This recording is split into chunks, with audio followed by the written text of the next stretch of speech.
Kristo. Konektado! Mga kapatid, magandang Sabado ng umaga sa inyong lahat. Sana pinasa magandang katayuan kayo ngayon pong Saturday morning at tayo po isama-sama muli sa loob ng 30 minutes dito po sa ating programang Konektado. Miyembro po tayo ng KBP, ang kapisanan ng mga broadcaster ng Pilipinas. Muli po, ito po si Pastor Jay Banzuelo. Well, ngayon pong weekend na ito, ang ating pagtalakay ay tuloy-tuloy pa rin. Last weekend, pinag-usapan po natin yung the next chapter.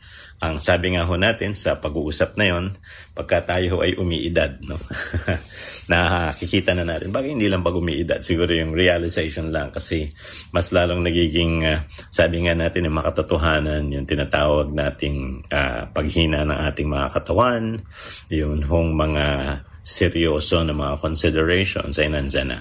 So kung tayo po ay pahihintulutan pa ng oras ng Panginoon, ng buhay ng Panginoong Diyos, it is very important na yun hong mga araw, mga taon ay pagkakatiwala sa atin ay ma-engage natin ng tama at makakarating tayo sa isang level of life improvement na nilalayo ng Panginoon sa atin. And yet, tanggap din natin yung reality that life on earth is not forever. Meron po siyang hangganan, may limitasyon po siya. So, tatandaan natin, we have to be prepared to the afterlife, no? Kasi napaka-importante na matapos ang physical na buhay, makita natin ang turo ng Biblia na mayroon pang buhay sa kabila. Yun ho yung sabi nga natin, eternity natin. It has to be spent with the Lord. At yan po ay mangyayari kung may ugnayan tayo sa Panginoon Jesucristo, no? Bilang Diyos sa tagapagligtas na ating buhay. So, ang atin naman hong pag-uusap ngayon ay iduduktong natin doon. Kasi may saying tayo na ginamit last weekend. Sabi nga, this chapter of my life, ano nga daw yung title? The more I know, the better I will become. So, ang pinaka-paunawa ho noon, no? Sa atin hong buhay, we need to develop and mature. At pagka meron ho tayong learning, no? Through experience, through advices, through yung mga readings, know-how, natin hong mga nakukuhang input. Pag in-apply po natin yan, there is a guarantee for upgrading of life. So, ngayon, ano naman ho ang ating pag-uusap? Ang atin naman hong titignan is the process of elimination. Parang iba sa inyo, napaisipan yun. Sa buhay daw po natin, sinasala natin ang ating, sabi nga natin, mga ginagawa at yun pong mga elemento na nandyan sa ating buhay. Kasi mayroong mga sitwasyon, may mga elements na bahagi ng ating character o pagkatao na kung tawagin nga ho natin yung mga okay. Pero just like anybody else, may kalagayang pangbuhay tayo na hindi okay. So, meron hong mga na i-contribute sa ating katauhan na mga asal, ugali, pakikitungo, pananaw na hindi ho kagandahan. At yun po ay kinakailangan din nating masala. Sabi nga natin, kinakailangan ma-eliminate yan. Kasi pag naalis po natin ang mga bagay na nagpapasama, nagpapapangit, nagpapabigat, o nagpapagulo ng ating buhay, yan po ay mas makakatulong po sa katayuan ng atin hong, sabi nga natin, mga kalagayang pangbuhay. Pero, meron din tayong process of retention. At yun din ang pag-uusapan natin sa susunod na weekend. Ito naman yung mga bagay na magaganda na dapat nating panatilihin at dagdagan pa sa ating mga buhay. So, ang sabi ng isang author, si Anthony Ray Hinton, sometimes it felt like life was more a process of elimination than a series of choices. So, minsan, ang gusto natin ay pagpili. Ito siguro mas tama, ito siguro mas maganda. Pero habang sinusuri mo buhay mo, karamihan sa mga desisyon na ginagawa mo, ito dapat tanggalin. Ito hindi nakakabuti. No? So, nagkakaroon na tayo ng lawak ng unawa. At syempre, nakakaranas din tayo ng impact and effect ng atin hong mga nagagawa. At yun nga, kasama ng maturity, yung pagka-realize, no? Kaya napakahalaga talaga ng realization na merong standard. Iba kasi yung realization na may standard eh. Nakikita mo kung ano yung pamantayan at panuntunan na maayos, na tama. At pagka itinabi mo yung buhay mo ron, alam mo kung ano yung kulang, ano yung tama, at alin yung dapat alisin. No? So, yun, napaka-importante nun. Kaysa yung sariling hinagap lang. Kasi pag tayo ay nakabase lang sa sarili nating pagtingin at standard for life, madala siya ng default niya. Okay na to. Ayan. Kasi ikaw rin yung judge. Ikaw rin yung nagde-determine kung ano yung panuntunan ng ayos at hindi. No? At pag walang outside understanding o yung outside influence at comparator, usually, ang tingin natin, ayos na. Kasi wala namang, sabi nga natin, you're not rocking the boat. Kasi hindi mo naiintindihan kung ano pa yung potential. Hindi mo naiintindihan ano yung iyong pananagutan. May mga times, iniisip natin, di yan ang okay. Kalmante ka na. Di ba? Ignorance is bliss. Kung hindi ko alam yung mga bagay na yan, di wala akong poproblemahin. Totoo yan. Pero pag tinignan ninyo yung Panginoon, kaya lagi niyang pinaprompt tayo to read His Word, na yung kanyang salita ay katotohanan. You shall know the truth, and the truth shall set you free. Minsan, sa pagbabasa mo ng salita ng Diyos, it opens up your eyes kung ano ba ang pananagutan mo sa nagpahiram ng buhay na yan. Ano ang dapat na maging gamit ng buhay na yan? At ano ang dapat na maging pagtugon mo sa mga instructions na ibinibigay sa atin ng kanyang mga salita na dapat ay nagpapainam ng ating mga buhay. Tingnan natin, no? Para makita natin bakit may need for the process of elimination. Kasi daw ang pagkataon natin, tatanggapin natin, may mga nakuha tayo, no? From our history, our past, both from circumstances and people, na mga bagay na okay. Yan, magaganda yan. Pero may mga bagay tayong nakuha, tanggapin natin, walang perpekto. So yung mga nakapalibot sa iyong sitwasyon, circumstance at kalagayan, hindi rin perpekto.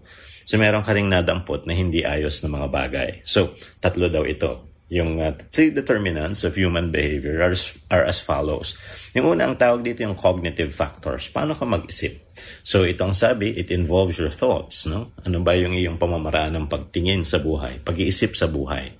Yan yung lente na ginagamit mo in interpreting lahat ng bagay. Yung mga tao sa iyong palibot, yung iyong kinalalagyang pangbuhay, yung iyong pag-uugali, no, ay nakasalalay sa iyong pagtingin. And then, of course, your beliefs. Ano ba yung iyong mga pinaniniwalaan? Mapapansin mo, simpleng-simple lang, katatapos lang naman ng undas. Yung mga tao na ang kanilang mga paniniwala ay tungkol sa katatakutan. Lahat na lang. Pag dumilim, nakakatakot. Pag napunta sa isang lugar, nakakatakot. Pag nag-iisa, nakakatakot. Yung tao na walang ganong klase ng paniniwala, iba yung kanya. No? So, yun ay nagdudulot ng, sabi nga natin, epekto sa iyong damdamin, nakakaroon ng epekto sa iyong ugali, at sa iyong pakikitungo, sa iyong sirkumstansya. So, yung iyong nalaman, no? May mga bagay tayong napulot, nadampot.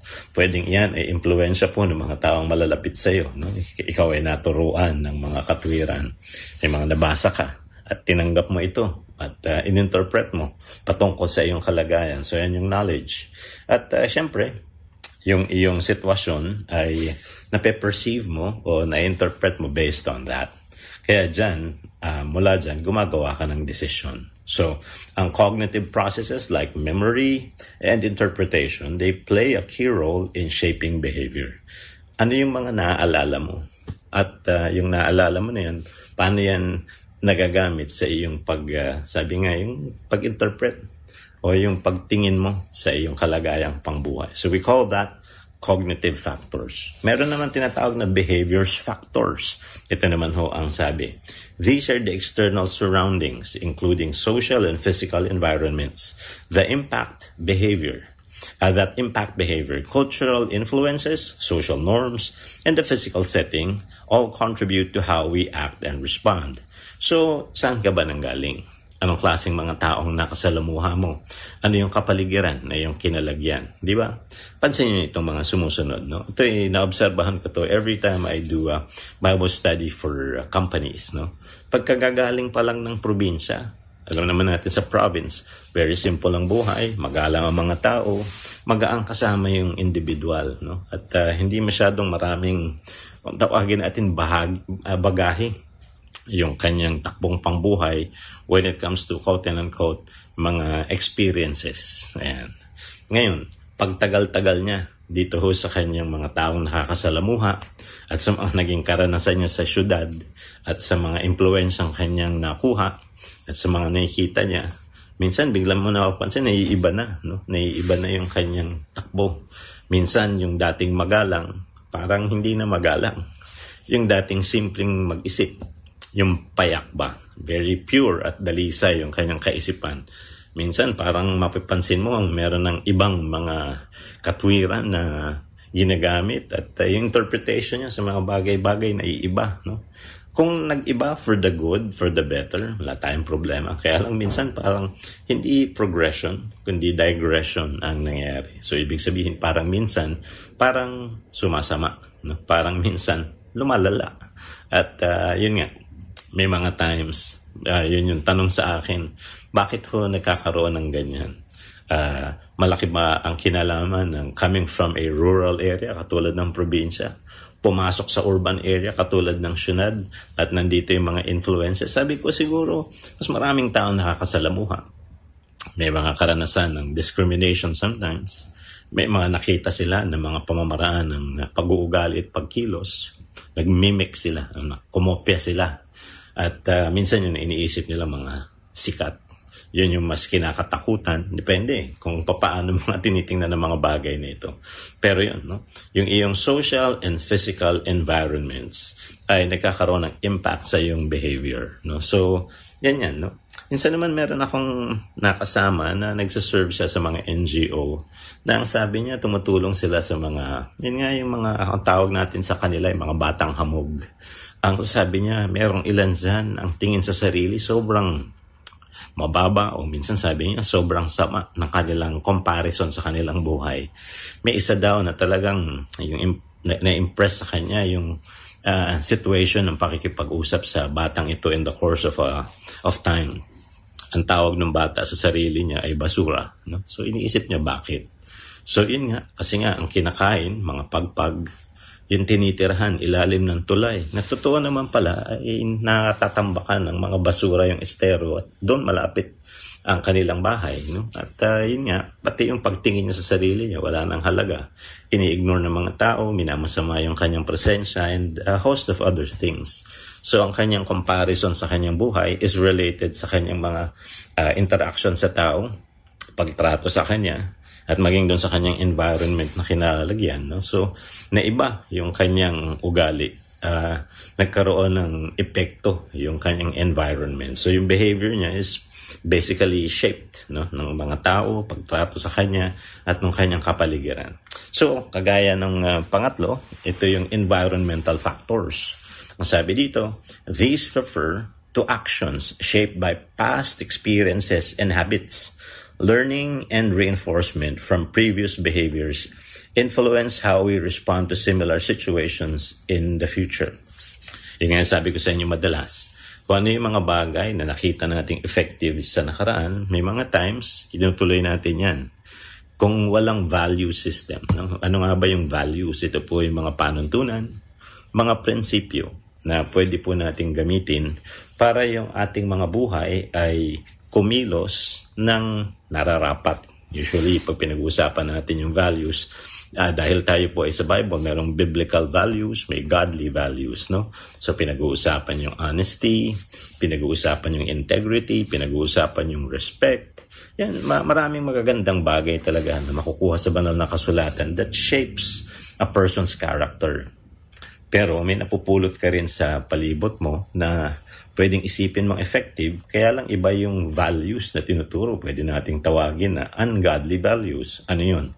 No, basta mabuhay ka, hindi baling kumuha ka ng gamit ng iba o magnakaw ka. Basta mabuhay ka lang at kumain. Yun, yung katwiran na yun. Ang itinuturo ay isang prinsipyo na survival ang importante. Kung ano gagawin mo, kahit ano yan, kahit nakakasama. At yan yung kanyang itutuloy. Makaka-develop yan ng habit. At yung habit na madedevelop nun ay tiyak makakasama hindi lang sa kanyang sarili, makakasama sa mga taong kanya makakasalamuha. At yun nga, kung paano merong taong respectful, somebody can develop disrespect. Kung paano may taong honest, may mga tao talaga humahanap ng way na makapanglamang sa kapwa o kaya ay makapanglinlang. Yan. Kung paano may makadiyos, meron talagang pati Diyos ay lalaitin. No? Sa Psalm chapter 1 nga eh. Merong mga mockers of God. No? So, hindi lang ngayon. Sa sinaunang panahon, present na rin yun. No? Sa lumang tipan pa. So, tandaan natin, ang ating behavior may 3 determinants. Yung cognitive factors, yung behaviors factors, at yung environmental factors. Yan, dahil nga hindi perpekto ang mga tao, sirkumstansya na ating kinalalagyan, malamang sa hindi, may napulot po tayong hindi maayos. At yun po ay mahalaga na tanggapin natin, i-identify natin, at gamitin natin yung napakagandang salita ng Diyos to be a point of comparison. Doon ho natin tingnan kung ano yung nararapat, ano yung hindi nararapat, ano yung dapat i-retain, at ano yung dapat tanggalin. Magbibigay tayo ng isang sample, no? Kasi sa relationship, ang madalas gusto natin syempre is a healthy relationship. Pero may mga times, consciously or unconsciously, meron tayong nagagawa na nagpapasama ng relationship that makes it toxic.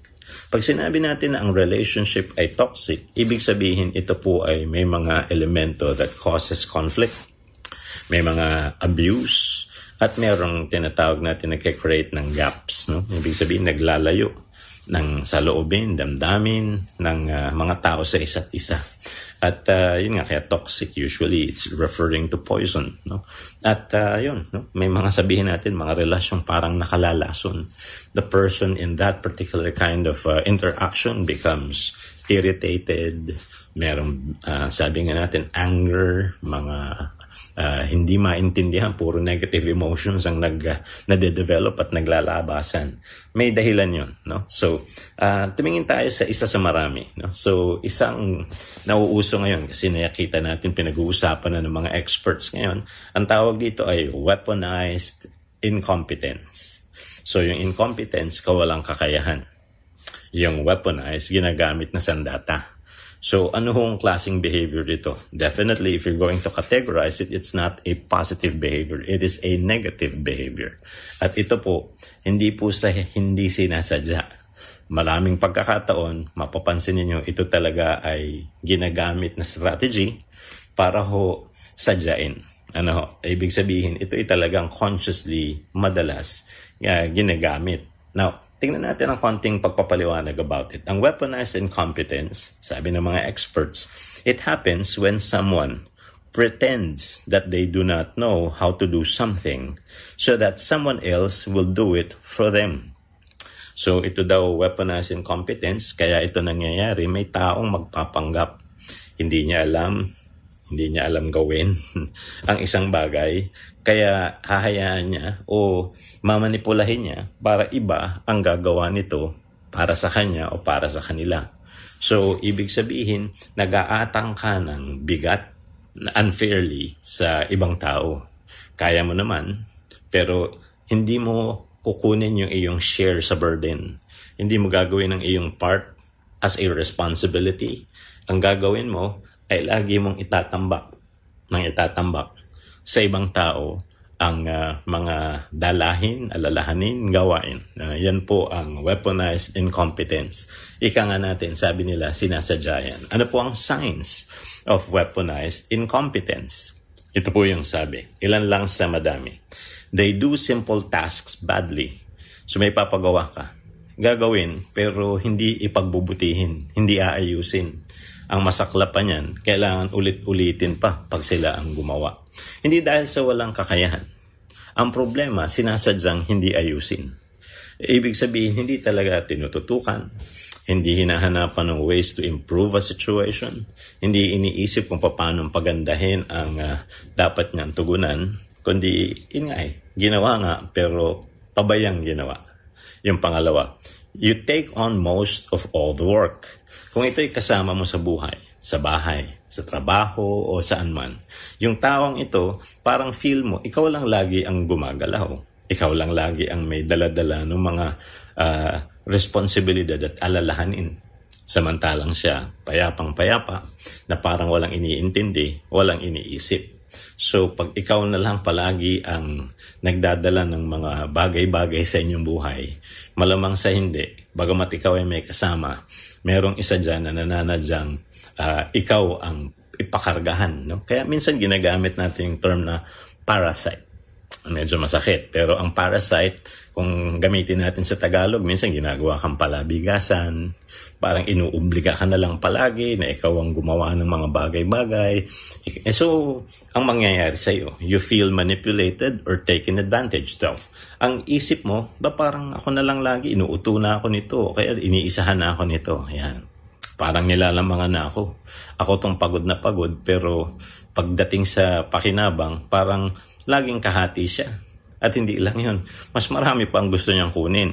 Yan. So, you feel alone, no? It's supposed to be kayo partner, kayo ay magkakasama at magkakatuwa sa isang gawain. Pero feel mo parang ako lang nag-iisa dito. Kasi nga ikaw lang kumakanya. Pinapaako sa'yo lahat. So, you have the feeling of being alone. So, ang ending, you don't trust them. Yung mga kasama mo ngayon, pagka meron dumadating na dapat tugunan, walang ka na ng tiwala sa mga kasama mo. Isipin mo, humahanap naman ng pamamaraan para ito ay iparga sa'yo. Kaya ayaw mo ng mga obligasyon, ayaw mo na ng dagdag ng mga responsibilidad, at ayaw mo na ng mga bagay na gagawin pa.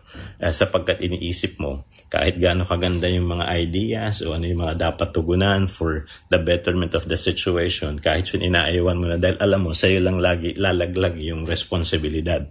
Yung bigat, ikaw lang magkakarga. So, now you're starting to distrust other people. Nandun ka sa relasyon na yan. Halimbawa, everyday, parang iniisip mo, parang lagi na lang akong kinukuhanan. Yan. Wala ka ng tiwala. Parang ako na naman ang magbabayad niyan. Yan. Parang ako na naman ang haharap dyan. Yan. Pag gano'n na, ibig sabihin, wala ka ng tiwala. Pinagdududahan mo na yung mga kasama. You feel burnt out. Ibig sabihin, pagod na pagod ka. Parang lagi kang upos. Yan. Lagi kang, ang dami mong pinapasan kasi. Ang dami mong tinutugunan. Ang dami mong ginagawa. So pag yan ang feeling mo, malamang may isa dyan na ine-employ ang weaponized incompetence. And last, dito sa mga signs, you find yourself hearing certain phrases a lot. So ibig sabihin, lagi kami naririnig na dahilan. Either parang maganda yung sinasabi, ikaw lang kasi magaling dyan, kaya ikaw na lang gumawa. Yan.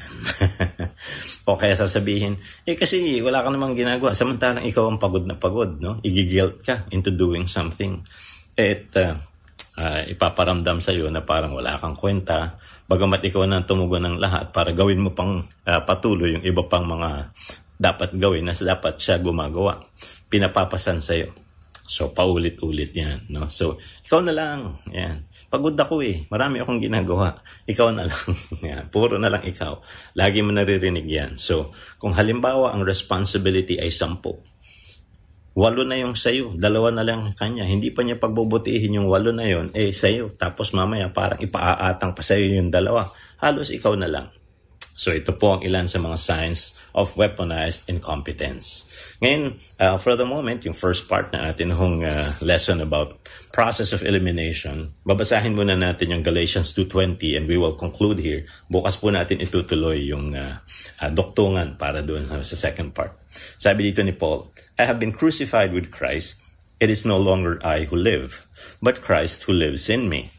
And the life I now live in the flesh. I live by faith in the Son of God who loved me and gave Himself for me. Ang ganda ng mga pananalita ni Pablo. Namatay para sa atin ang Panginoon. At gusto nating mamuhay na ng bago. Pag pinag-uusapan natin si Paul ngayon, we see a person mightily used by God. Ang taas na ng level ng kanyang pananampalataya sa Diyos, kalakip ng kanyang quality of ministry. At the same time, yung kanyang pagkatao nag-improve. Nasala So may mga bagay na sabi nga niya, hindi na yun yung aking buhay. Kasama ko na yung ipinapako at tinubos na ng Panginoon. So yung mga pangit na yan, sinuko ko na, hiningi ko na ng tawad. Yung mga bago, ito na, itong gusto ko, yung maayos, yan na ako.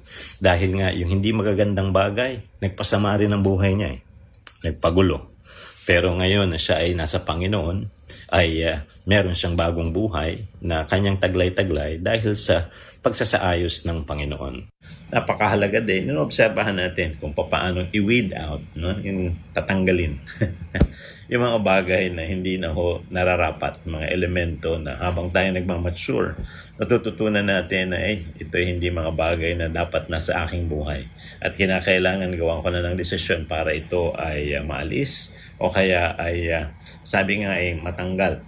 At Sabi natin, kasi yun nga, yung pagkatao natin, it's not perfect. Dahil na-expose tayo sa maraming bagay.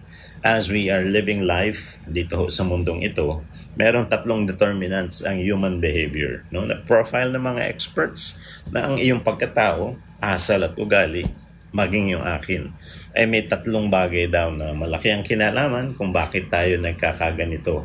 Ang magandang paunawa naman, as we are being profiled, na-identify kung paano tayo nagkakaganito, hindi ibig sabihin fixed ito.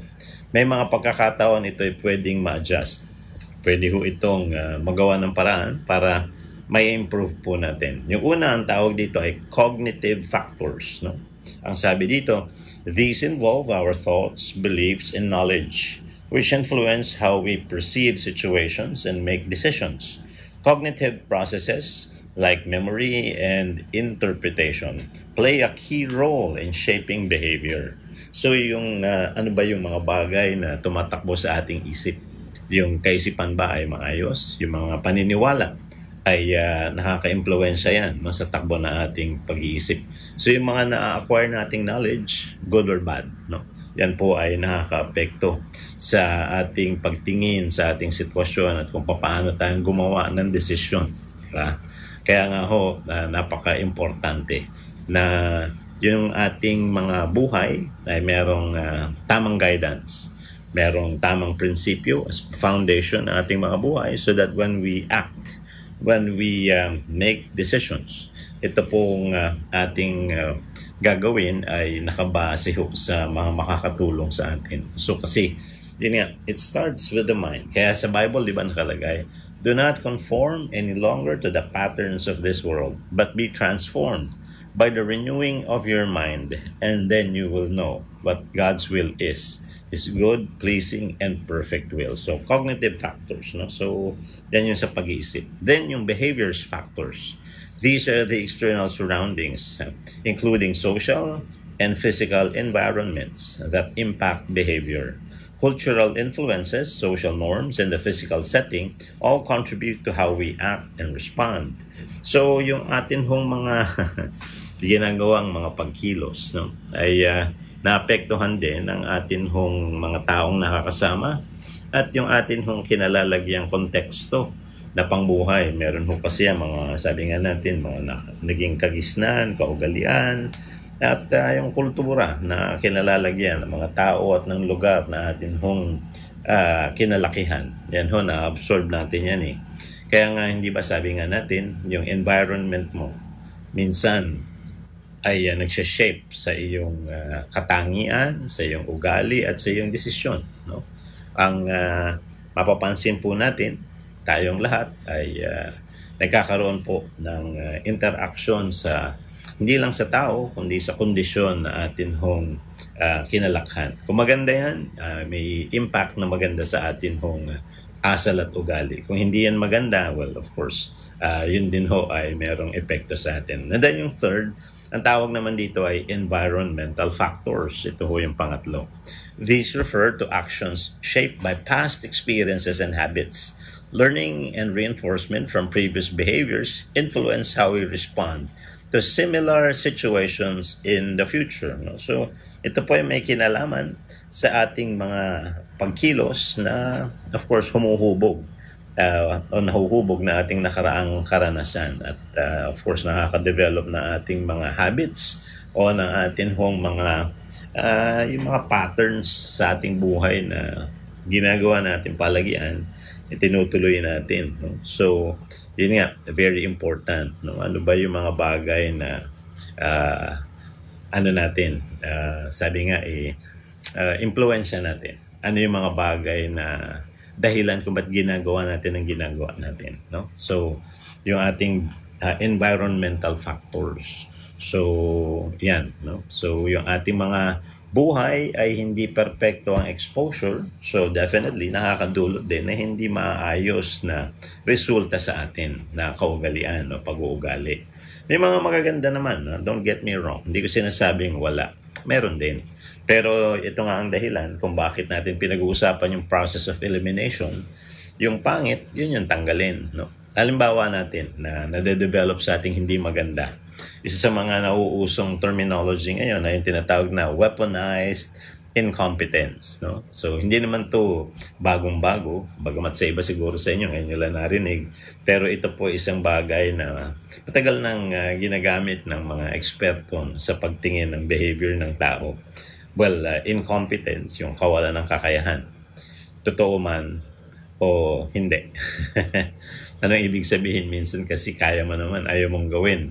O pwede mo naman gawin na maayos, ayaw mong gawin na maayos. And then, ginagamit mong sandata para yung iyong kalagayan ay makaiwas sa pananagutan at responsibilidad. Ang pinakamalungkot, ipapatong mo yung pananagutan sa balikat ng iba. So, nagkakaroon ka ng dahilan para mapasakit yung kalagayan ng ibang tao. So, nagiging toxic yung environment, yung relationship. Dahil dumadami yung conflict. May mga tao ang feeling nila sila po ay nabibigatan, they feel abused. So, isa sa mga formal definitions ng weaponized incompetence, well, sabi nila, it happens when someone pretends that they don't know how to do something so that someone else will do it for them. So, magpapanggap, hindi ko kaya to kahit kaya niya. Hindi ko to alam, kahit alam niya. Hindi ko yan magagawa, kahit pwede naman niyang gawin. Ngayon, ang mangyayari, dahil dun sa kanyang kagaganon, ay kanya actually ninanais na i-deflect yung responsibility from himself or herself patungo doon sa mga taong kayo naman may kakayahan yan. So, kung yan ay kasama mo sa buhay at kayo dadalawa at sa'yo lagi nandoon yung bigat, di siyempre, naguguluhan ka. Pagka naman kayo ay marami at yun nga, parang ilan lang kayong gumagalaw, siyempre you feel unfair yung situation, may imbalance So ito daw yung mga signs of weaponized incompetence. Number 1, they do simple tasks badly. No?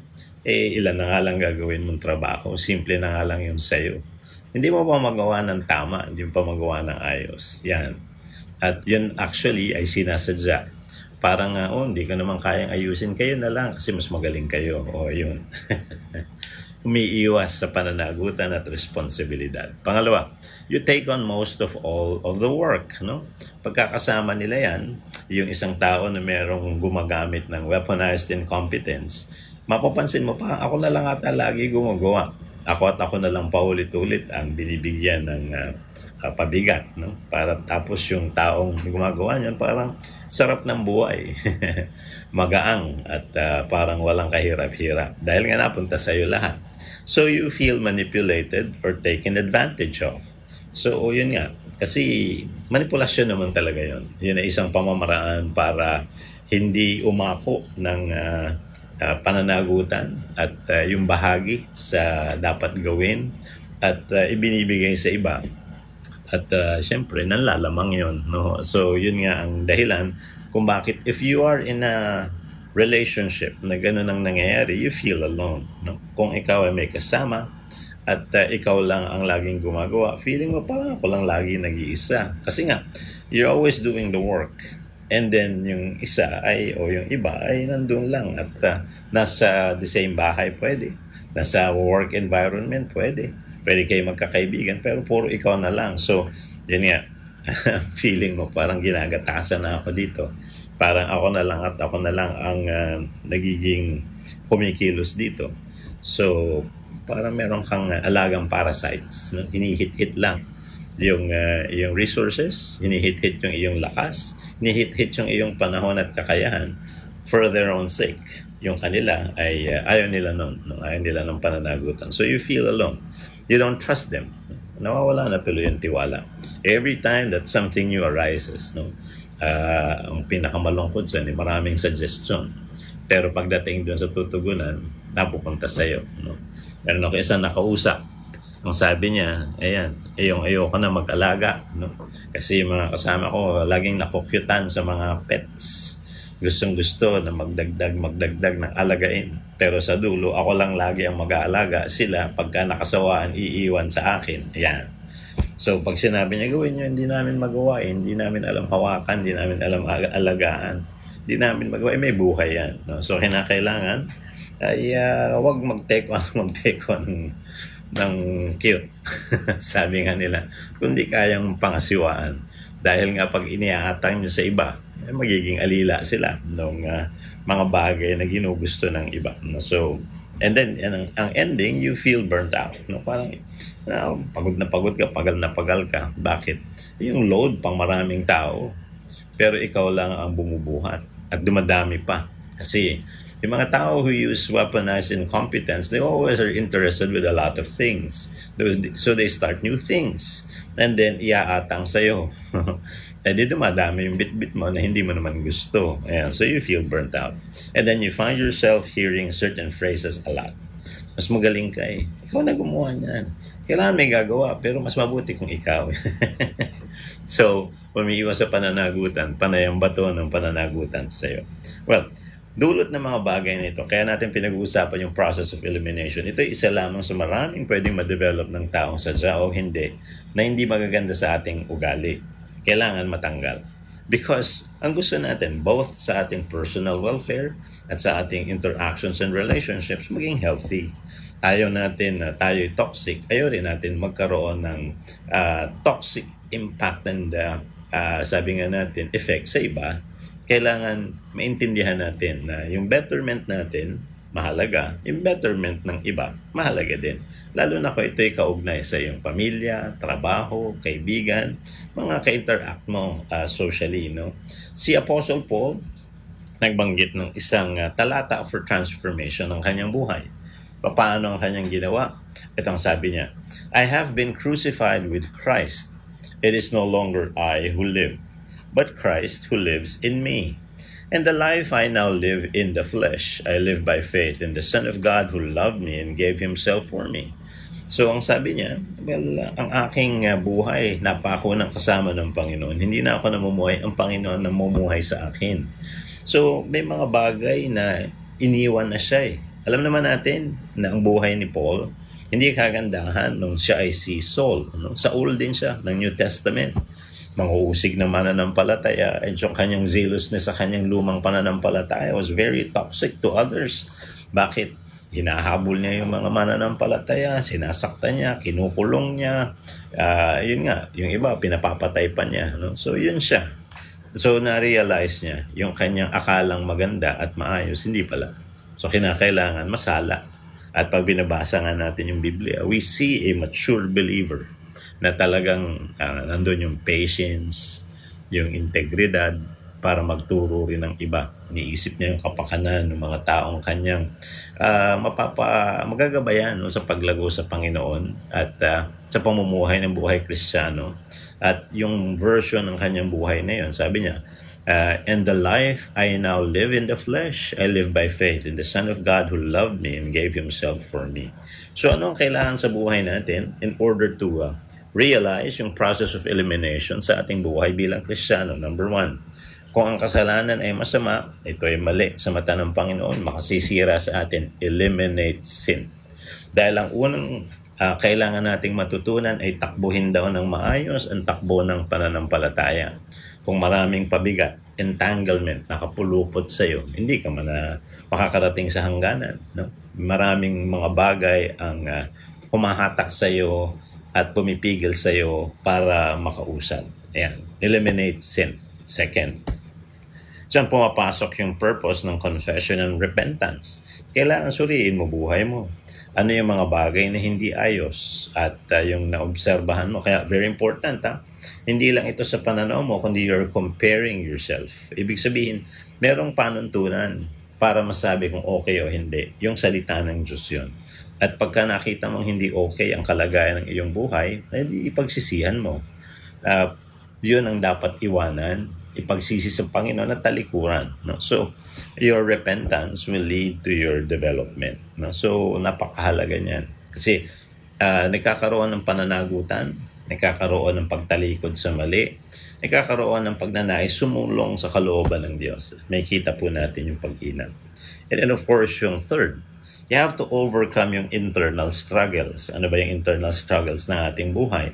Minsan, ang sumasabotahe ng atin yung pag-i-improve. Kung naalala niyo yung breakthrough na pinag-usapan natin sa kayang unfolding in yung life shifting last month, ang sabi nga natin, minsan yung dahilan na yung dala-dala sa iyong isip.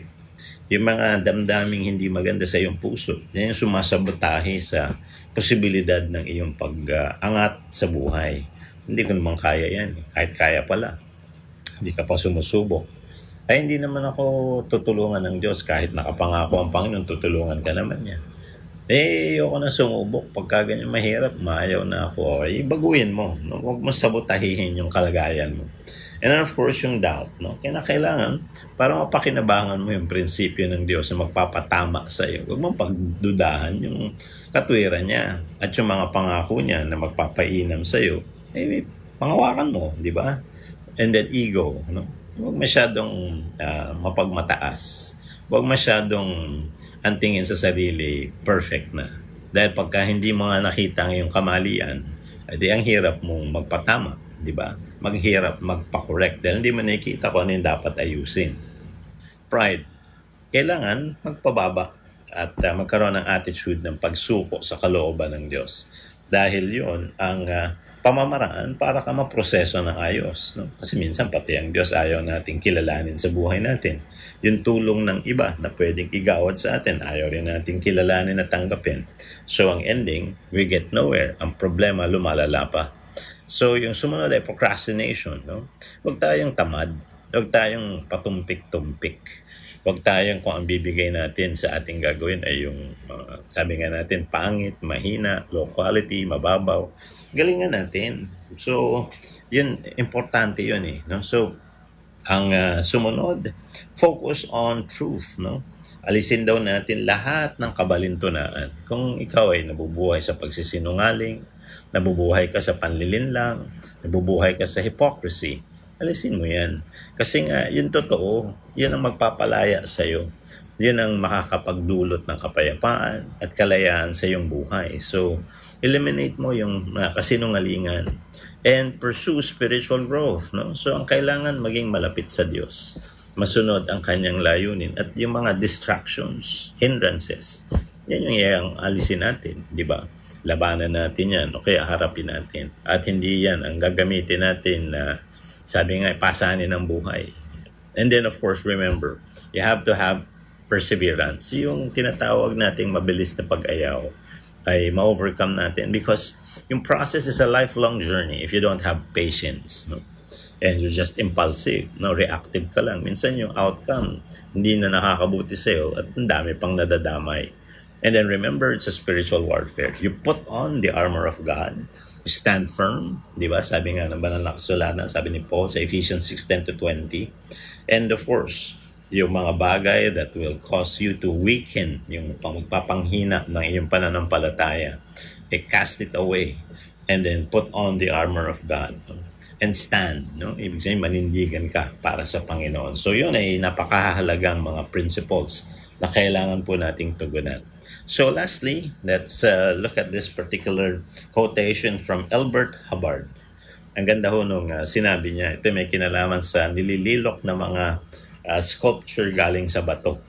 Sabi niya, the sculptor produces the beautiful statue by chipping away such parts of the marble block as are not needed. It is a process of elimination. Ang manlililok daw ay nakagagawa ng magagandang statwa kung naaalis niya yung bahagi ng marmol na hindi naman kailangan. So, yan daw yung proseso ng pag-aalis ng hindi na nararapat. Yung the process of elimination. So, ganun ho sa ating buhay, tayo ay work in progress. Tulong at biyaya ng Panginoon, something good can come out of our lives. But we have to allow sabi nga natin the Master, no, ang Panginoon, para tayo po ay hubugin, i-develop tayo at maganda po ang mapalabas sa ating mga buhay. Pero dahil nga hindi tayo perfect, minsan may kalabisan, kailangan ipapolish siya Diyos, tanggalin ang mga bagay na yan. May mga bagay na hindi tama, may mga bagay na nagpapasakit, na nagpapabigat sa ating buhay. We have to learn to eliminate those things para ma-lessen yung burden, ma-lessen yung ating negativity, ma-lessen ang conflict, ma-lessen po yung hindi maaayos para ho tayo ay magkaroon ng betterment. So yan po ang paalala natin. for this weekend. Paalala po ng ating programa, sa bawat pangailangan at sitwasyon sa buhay po ng tao, ang salita ng Diyos, laging konektado. Have a blessed Saturday morning, mga kapatid. Konektado. Napapanahong aral at prinsipyo mula kay Hesu Kristo.